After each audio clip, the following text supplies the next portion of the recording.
We have 2 minutes for closing statements. We started this with the pro side. If there's any closing statements or anything that you would like to wrap up, if there was anything unsaid? I don't think anything was unsaid. And you started your closing statement prior to me going through the last question, so I guess we'll get the last word. I want to just emphasize this is about our community. We're all here together as part of our community. So whether we agree or disagree, or whether we vote yes or whether we vote no, on November 9th, this has got to be our community. We need to stay together and work and keep this community great for our children. And yes, on Measure Z. He's right. The unions put a lot of money into backing Measure Z, and there's a reason why. We cannot put cops on the street. We can't get police cars or facilities and make the community safe without some sort of alternative. At the end of the day, there is no alternative past November 1, as we see it. There's November 8th. If we're going to send this back to the council to dig around and root around in the budget again, my organization cannot take any more cuts. We cannot cut cops on the street. We've done it. 5 sergeants, 3 detectives, 7 police officers. 18 people go 10-8 in this city from 3 p.m. to 1 a.m. in the morning. That's 18 cops.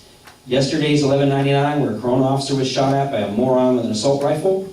We had every cop in the city tied up on that, and we put out 1199, which means about 250 more showed up.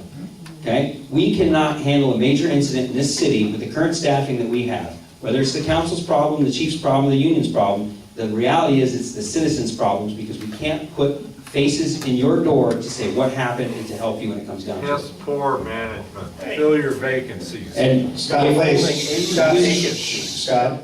I will agree, we are absolutely holding vacancies, and the reason why we're holding them is because they are budgeted but unfunded positions. That is not the police officer's piss poor management, that is not the chief of police's piss poor management. That is a fact that we don't have the budget to fill those positions. Trust me, if we could go out and hire 80 guys tomorrow, they'd do it. But the money is not there to do it. Absolutely not there to do it. Spent on overtime. Yeah. And it's always cheaper to hire on overtime than it is full-time people, sir. If you know anything about safety, that's how it is. People. I'll be happy to debate that with you. We'll talk about this when we're done. But that's what it is. Thank you. Any closing statements, additional closing statements from the against Measure Z?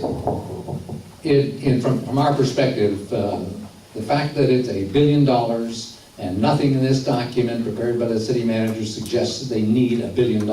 It's just too much. It's too much at one time. They can't handle $50 million a year. It's personnel costs. Personnel costs are pushing all other costs out of the area.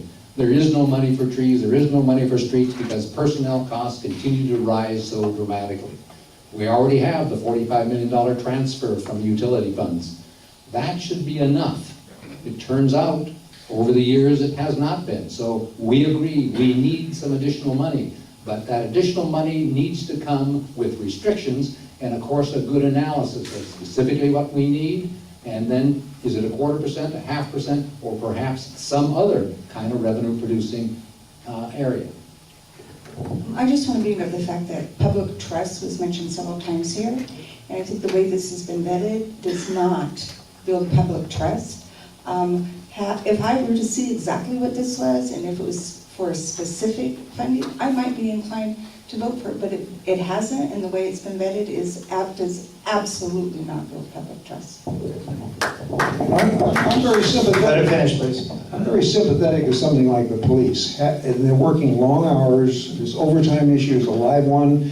But I'm concerned when they got a dangerous job. They should not be working 12-hour shifts all the time and get completely stressed out on their job. That's dangerous for them, dangerous for the public.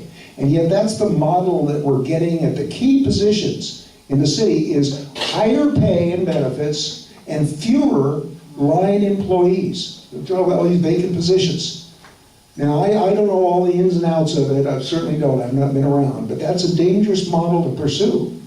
We need more people on the line, more officers on the beat, or that's where we need to prioritize. The city is not properly prioritizing the funding it has now across the critical needs and the positions. It is not providing adequate services for the many dollars, escalating dollars that they're getting.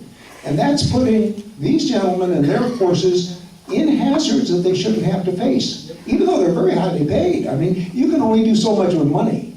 You know, you can't take away dangers. In fact, if you work these people, if they're young officers trying to build up a big nest egg and working 12-hour shifts too much, that's a kind of a model that really concerns me, and I think that's what the city's been pursuing. It's wrong to do so. So I hope we can get some other reforms in here as well.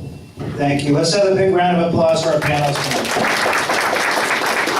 And a big thank you to Sheriff Matei and RRR for putting this forum on together. And thank you, Councilman Bernard, for juggling two very important community meetings tonight. Thank you for your attendance.